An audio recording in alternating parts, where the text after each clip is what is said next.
Yo, what is up? So, ito na nga. Ang pinangako ko kanina na i-content natin. Yung motor na 2019 and below.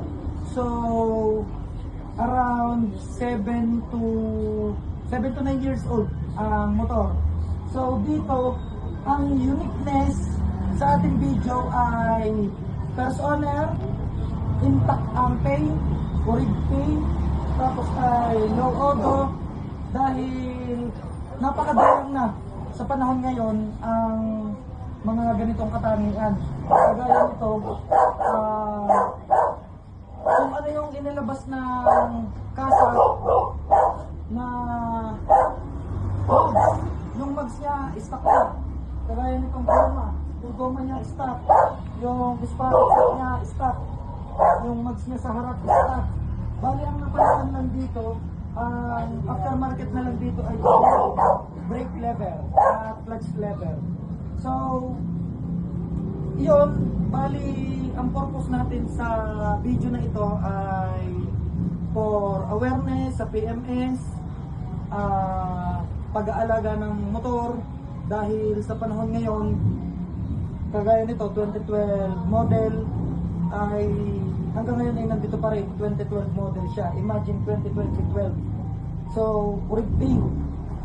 At ayun nga, pwede naman pala yun, dahil ito naman ay nasa tamang pag-aalaga lang, at pwede naman pala siyang maingatan kahit na 5 years and above na ang motor natin, ay pwede pang alagaan sa tamang PMS, maintenance, sa tamang pag-aalaga.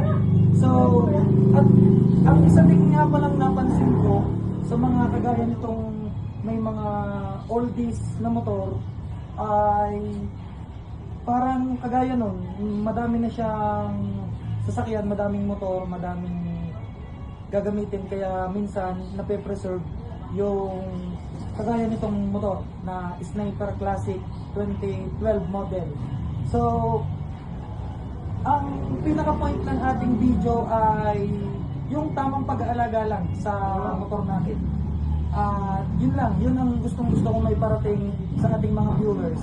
So, sa inyong lugar, around San Juan, Batangas muna tayo para may time tayong makapunta, dahil morning until afternoon ay may trabaho tayo. So, sa hapon, around San Juan, baka meron sa lugar nyo na kagaya nito or ibang model, ibang unit. Basta 2019